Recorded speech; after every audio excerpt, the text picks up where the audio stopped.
MG Batelma, des actualités uniques, dynamiques et renversantes dans le journal TV. Immédiat, l'unique université habilitée par le Mesupresse en audiovisuel, cinématographie et ingénierie du son à Madagascar, dans son nouveau local à Nanessan vous présente. Réalisez votre rêve d'étudier en France avec PEF. PEF Manuchawanao ni Fampalalambao. Car votre projet d'études en France commence chez nous.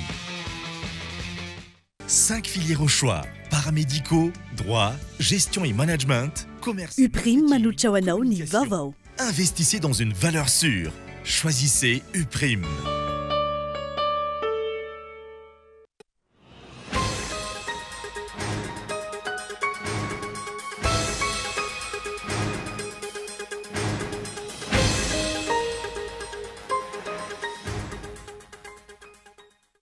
Tsy hita mivangana hatreto ny tombontsoa azon'i Madagasikara eo anatrehon'ireo fivoahana matetika ataon'ny filohan'ny repoblika Andry Rajoelina raha ny nambaran'ireo mpamakafaka fiainam-pirenena na ny lafiny ara-toe-karena na ny lafiny diplomasia tokony azo tombontsoa manokana isika amin'ireny fivoahana ireny fa tsy tokony ihany amin'ny fanasana fotsiny irery ihany. Fanehoana ny firalahiana ny rosoana ny diabe ho an'ny Kristy tao Tomasana marary ny firenena ankehitriny raha ny fanazavana ka mila fanasitrana sy ny fanatsarana hanalana ny vahoaka ao anatin'ny fahoriana. Nisy ihany koa ny havatra nomena ny mpitondra fanjakana, mpanao politika sy ny vahoaka iray manontolo. Any Israely, taorian'ny hetsika politika manoatra ny Premier Ministre ao an-toerana. Teratany Israeliana anetsiny maro indray no tonga nanao fihetsiketsehana an-dalambe tao Tel Aviv ao Mali Al. Mitaky ny anasoanava ny Premier Ministre ny taratasy fampitsarana ady ao Gaza sy ny famerenana ireo takalonaina voatazon'ny Hamas nanomboka ny fafety ny volana Oktobra 2024. Ny andinindinireo avy hatrany ary arahinao afaka segondra foy.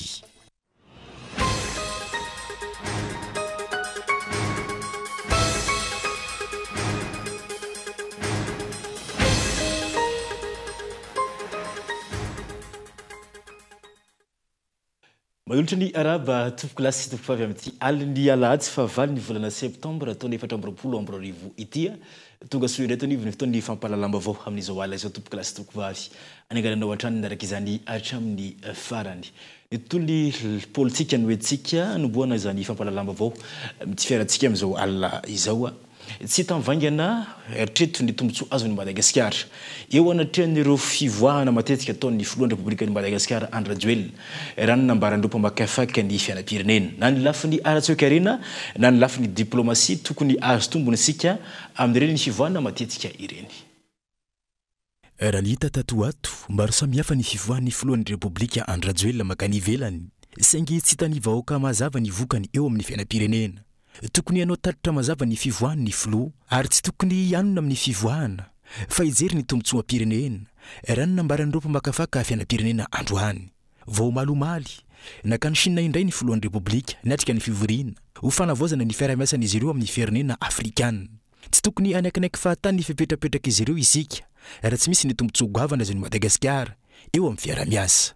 Tokony mitondra tombontsoa satria ao anatin'ny recomposition ny firenena matanjaka zany hoe ao anatin'ny fijerena leadership ny recomposition ny firenena matanjaka zany hoe mijery ireo fomba fiaraha-miasa vaovao ireo firenena betsaka ao anatin'izay ka mila jerena tsara ny tombontsoa tokony azo ao anatin'izay zay tokony ahitana tokony mipaika mivantana aty amin'ny vahoaka izay tombontsoa amin'ny fiaraha-miasa eo amin'ny fivoahana matetika makany ivelany zay zany. Nisy tatoato dia nampiasa vola betsaka tentina teo 50 milliards de dollars ny vola ho ampiasain'ny sinoa aty amin'ny continent africain zany hoe ny tombo avoeny ny fampiasana an'izay vola zay ka ao anatin'izay ny firenena afrikana betsaka satria i Afrika tsy azo adintsika manana arena sous-sol zany hoe arena sous-sol zay tena m'intéressé ny sinoa zany hoe betsaka tokoa ireo nasa sinoa zay mitrandraka an'izay arena ambany tany aty amin'ny tany afrikana ary betsaka koa ireo firenena afrikana zay voantso ao anatin'izay.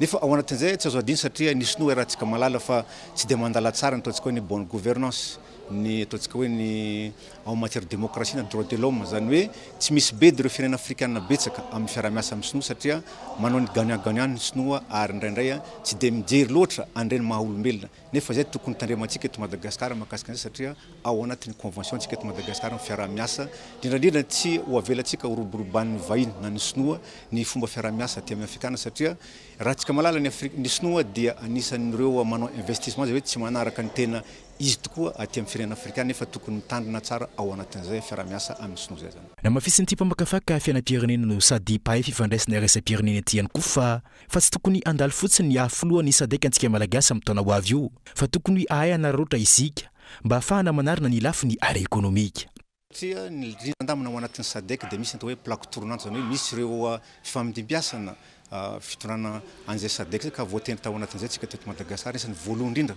nefa tsy azo adina ao anatin'izay tsika eto Madagasikara dia nosy zany hoe misy ireo ataontsika libre d'échange ao anatin'izay ao ny fivezivezeny ny olombelona fivezivezeny entana zany hoe tokony ahitantsika ataontsika fahombiazana tanteraka ao anatin'izay libre échange satria averiko eto nositsika dia tokony mijery zavatra hafa mba azahoana tombontsoa mipaika aty amin'ny voaka malagasy izay tantanantsika ny ataontsika hoe ny plaque tournante ny sadek aty amin'ny firenena afrikana zany mba resarisany lafiny diplomasia antsika amin'izao fotoana izao ary tsy mipetraka tsara ihany koa ny fitadiavana tombotsoa ambony ny firenena amin'ireo mpiara-mombolantoka sy amin'ireo firenena dehibe any ivelan'ireo fanehoana ny firalahina ny resona ny diabely ho an'ny Kristy tao Tomasina tao marary ny firenena ankehitriny raha ny fanazavana Kamila fanasitranana sy ny fanatsarana analana ny vahoaka ao anatin'ny fahoriana lalina mianjady eto amin'ny tany sy ny firenena amin'izao fotoana izao nisy ihany koa ny afatra nomena ireo mpitondra fanjakana ny mpanao politika sy ny vahoaka malagasy iray manontolo ka eto Andriatsilavo ny rosona omaly tao Tomasina ny diabe ho an'i Kristy nanasana ireo ray aman-dreny ankizy sy tanora tao an-toerana etsika lehibe fanao ny mpino kristianina maneran-tany ho fanehoana ny finoanan'i Kristy sy ny fanarahany dia azy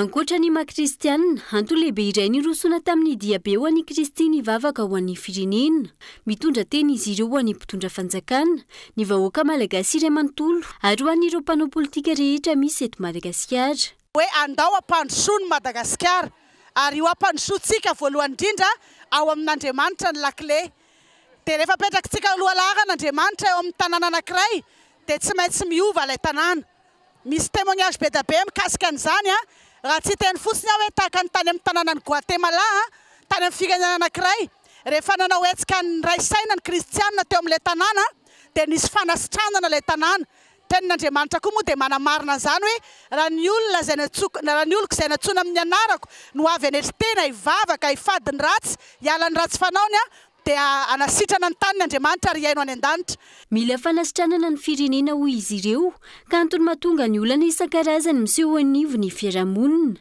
ohatra amin'izany ny olana tany sy ny fihavanana malagasy hita mihitsy hoe tsy mamokatra araky ny tokony ho izy marary ara-baky teny mihitsy ilay firenena marary ihany koa ny fihavanantsika malagasy satria arahantsika malala fa la ny androntsika mifanenjika fotsiny fa mino fa isy fiovana ao ambadika izao diabe izao ty tanàna misy atsika ity sy ny firenentsika itony hetsika tahaka izany ny fanazavana ary hitatra amin'ireo faritra hafa eto Madagasikara ihany koa na izany afaka mivavaka ho an'ny firenena amin'izay toerana misy azy ihany koa ny malagasy tsirairay avy avy amin'ny Tomasitsika fa ny tontolo ny asa indray kosa fanotra lehibe fampienana ny tany tanora tsy anasy eto Madagasikara ny fampiroboroboany ny fanjakana ny tontolo ny informatika sy ny teknolojia moderna raha ny nambarandreo mpiantsehatra amin'izany efa mihamaro ireo tanora liana amin'ny lalam-piofanana ity saingy mila vahaolana matipaika sy mikasika ny fahalafosan'ny internet amin'izao fotoana izao ihany koa sy ny fahalafosan'ireo fitaovana ampiasaina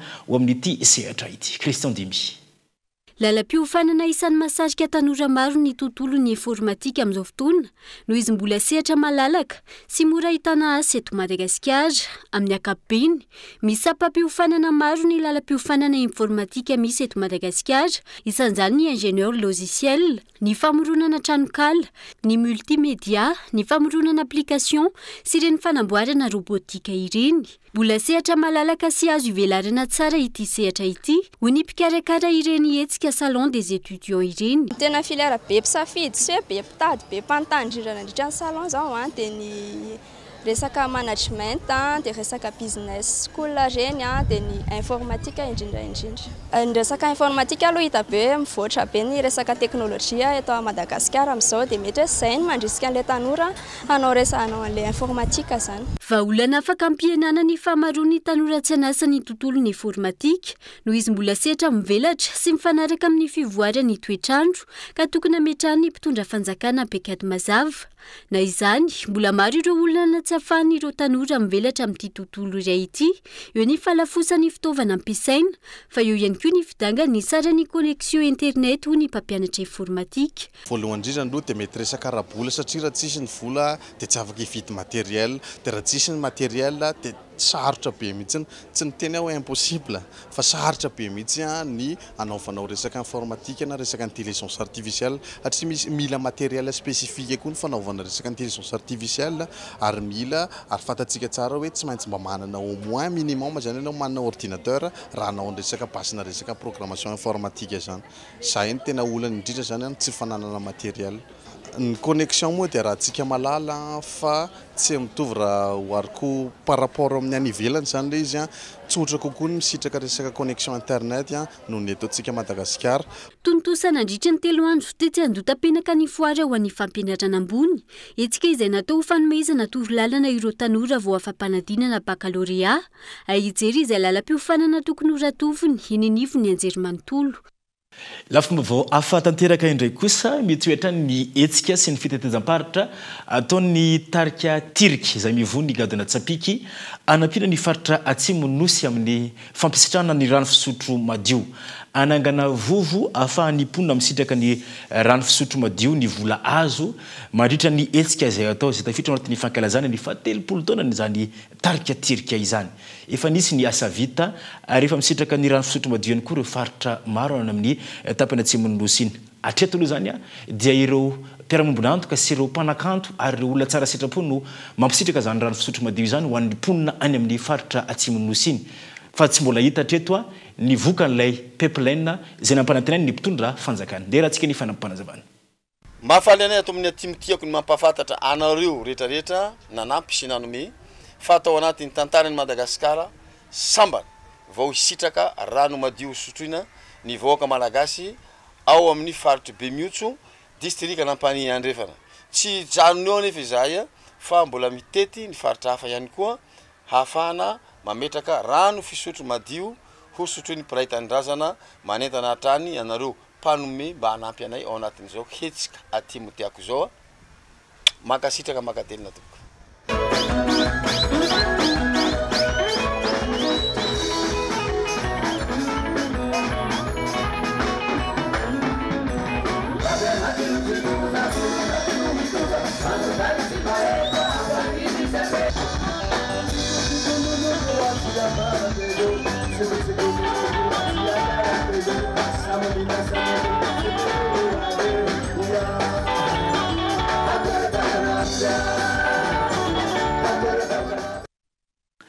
Izay ny tapany voalohany teto anivy ny fampalalam voto klasy toko vavy dia anaraka doka vatro antsika dia raha aveo ny tapany faharoa indray ny anatin'ny vaovao maro samihafa izay hatrany.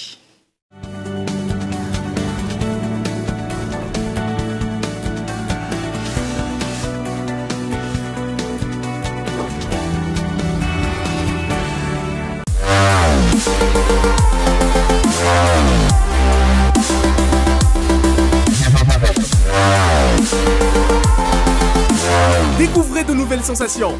La Fibre Go est chez vous pour 99 000 arrières par mois. Oui, vous avez bien compris, 99 000 arrières seulement. Abonnez-vous vite en Télémashop.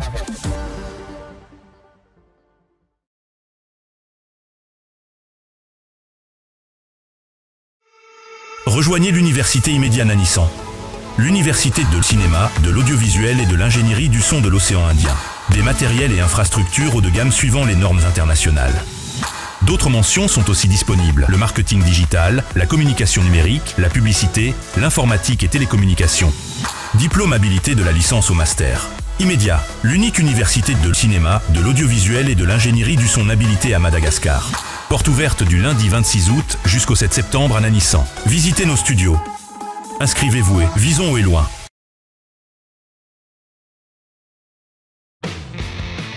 PEF, parcours études en France. Réalisez votre rêve d'étudier en France avec PEF. Après le bac, optez pour l'option 2+1, 2 ans à Madagascar et 1 an en France pour obtenir votre bachelor. Vous avez la licence? Optez pour l'option 1+1, 1 an à Madagascar et 1 an en France pour décrocher votre master. Plusieurs filières et spécialités dans 2 prestigieuses écoles en France. Parcours études en France, Cap 3000 Anjar. Contact 038 45 085 85 020 85 085 85. Financez vos études avec le crédit PAC étudiant de la BNI Madagascar. Car votre projet d'études en France commence chez nous.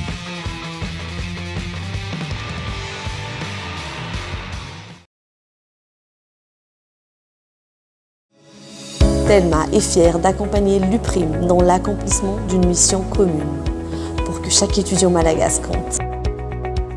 Baobab Banque Madagascar et l'université UPRIM forment un partenariat solide depuis 9 ans. Ensemble, libérons le potentiel de l'UPRIM. UPRIM a été l'un des pionniers du système éducatif à avoir été convaincu de la solution Mvoul. Nous nous engageons à maintenir cette collaboration fructueuse et à façonner ensemble un avenir éducatif brillant et sans limite. Tananawano Madagascar et UPRIM, main dans la main pour l'éducation de nos jeunes paramédicaux à Madagascar. Ensemble, rallumons la flamme de l'éducation à Madagascar. Vous aussi, décidez d'avancer aux côtés des grands. Rejoignez UPRIM. 5 filières au choix. Paramédicaux, droit, gestion et management, commerce et marketing, communication. Investissez dans une valeur sûre. Choisissez UPRIM.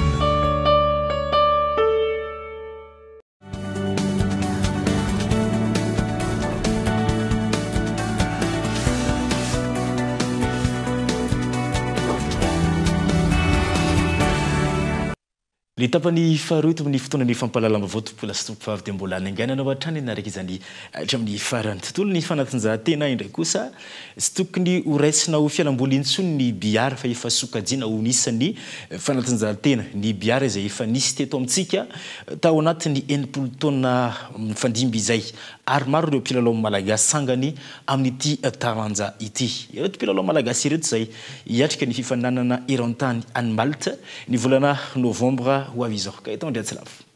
Nanomboka ny volana febroary 4 lasa teo ny fifaninanana nasionaly ny Black Ball 4 izay nokarakaray ny fikambanana Voix de Madagascar eo ambany fiahiny ny Fédération Internationale de Billard ifantenana ireo izay solotenan'ny Madagascar mandritra ny fifaninanana eran-tany atao any Malte ny volana novambra ho avy izao ary notanterahana androany ny lalao famaranana. Nahitana solotena avokoa ireo sokajy misy sadimy no lalaovina. Ny championnat iny zany no nafahana nazahoana ny filaharan'ireo mpilalao mendrika malagasy nandritra ny taona 2024 dia ao anatin'izay folo voalohany izay no nitsongaina ireo izay afaka mandeha mamonjy misolotena ny Madagasikara amin'izay fifananana maneran-tany zay. Mariana mofa mianto tena ny mpilalao malagasy manatrika an'izany manatrika an'izany filalao championnat du monde zany mianto tena mpilalao dia atao moa zany hoe misy raha ohatra ka nisy ny ao anatin'ny fito voalohany tsy afaka nandray anjara noho ny enti-manana dia ireo manarakaraka anazy ka afaka mandeha no miroso amin'izany kanefa kosa tsy mihoatra ny laharana fahafolo ao anatin'ny filaharana izay fitsongaina izay. Mampiasa vatana ny biara ary indrindra mampiasa saina ka izay no mampiavaka azy amin'ny fanatanjahantena hafa. Fety ny biara zaka mental raha samy mahay daholo ny olona milalao ambony table ka miaka mental dia tena mafy be daholo fa zay moa mbola toka amin'ny joueur malagasy etra amin'ny mpanao biara amin'izao hoe any no mila pina kely mitosika satria tsy mana coach mental tsika manketo dia zay no mila pina kely. Mila mahay mijery mialoha izay hitranga ihany koa ny biara tahaka ny manao échec ihany. Tena tsara rehefa milalao biara 3 coups à l'avance zany hoe maka ohatran'ny échec ihany ny biara ny tena marina jeu de stratégie dia minao mila fa mamina vina ny bola kapohanao manaraka rehetrarehetra fa tsy hoe kapohana indray dia efa mieritreritra indray. Manodidina ny 30 taona izay no nisy ny biara teto Madagasikara. Hatrizay nampiarahana tamin'ny hoe fialam-boly izy io fa tsy noraisina ho fanatanjahantena. Tanjona araka izany ny andraisana ny biara ho toy ny fanatanjahantena sy anaraka reo fenitra iraisam-pirenena takina amin'izany. Ametraka ny biara ho taranja ara-panatanjahantena manaraka ny fenitra iraisam-pirenena ahafahan'ny mpilalao malagasy misolo tena Madagasikara rehefa misy an'ireo fihaonana iraisam-pirenena ireo. Nandritran'izay heritaona niasana izay zany dia niezaka izahay nametraka ny fenitra izay tsy maintsy arahana na eo amin'ny resaka akanjo zany na ny règlement arahana na ny fomba fikarakarana ny rehetra. Mahazo miteny kosa tsika malagasy fa tsy mena mitahany amin'ny any ivelany ny vokatra azontsika sy ny zavatra vokarina niaraka tamin'ny vohitra Madagasikara. Angatana ny ministera tompon'andraikitra hanolo-tanana ireo mpilalao malagasy, indrindra ireo iaro ny voninahim-pirenena ny volana novambra ho avy izao. Angatana ihany koa raha ny fanazavana, ny fanampiana, ahafahana mametraka ny federasiona ny biara eto Madagasikara. I Madagasikara, izay efa manana mpilalao sangany amin'ity sehatra ity. Tontolon'ny fanatanjahantena izay hatrany ho fanomanana izay solotena ny Analamanga sy hiatrika ny tompon-dakany Madagasikara ny resona ny fifantenana ireo atleta ho any Atsimon-drano eo amin'ny taranja karaté do isan'ny fanabeazana mifototra amin'ny maha-olona ny karaté raha ny fanazavana ka tsy maintsy misy ny fenitra arahana tsy ivona araka ny tokony misy ndeha rahantsika ny fanampanazavana. Ny etsika izay ataona ity moa zany dia natao hitsirihana sady ireo taniketsa andimby ny atleta mpanao karaté do atsoatsy dia manaraka an'izay koa fitsirihana an'ireo solotena ny Atsimon-drano any amin'ny ligna Analamanga sy ny tompon-daka ny Madagasikara tompoko.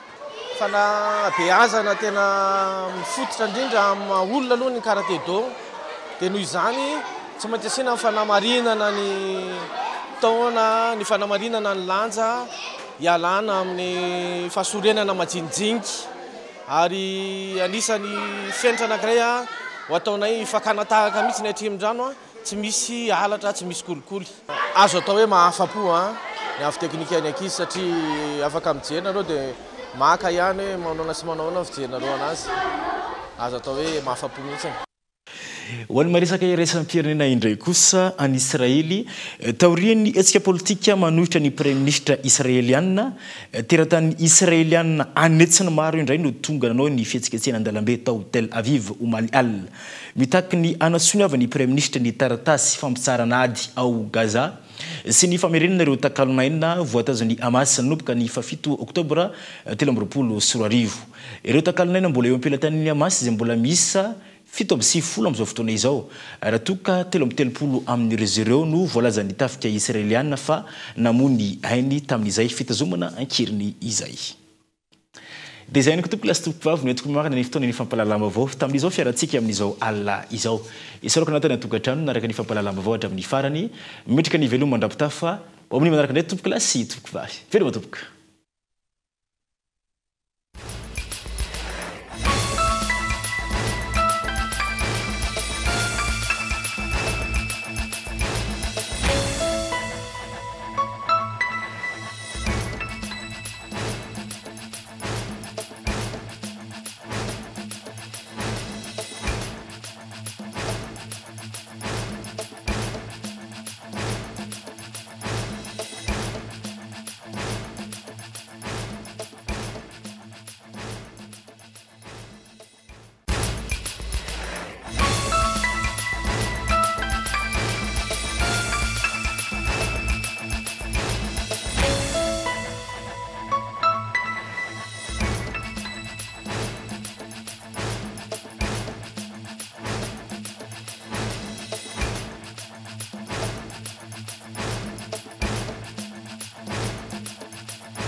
Université PEF, parcours études et formation.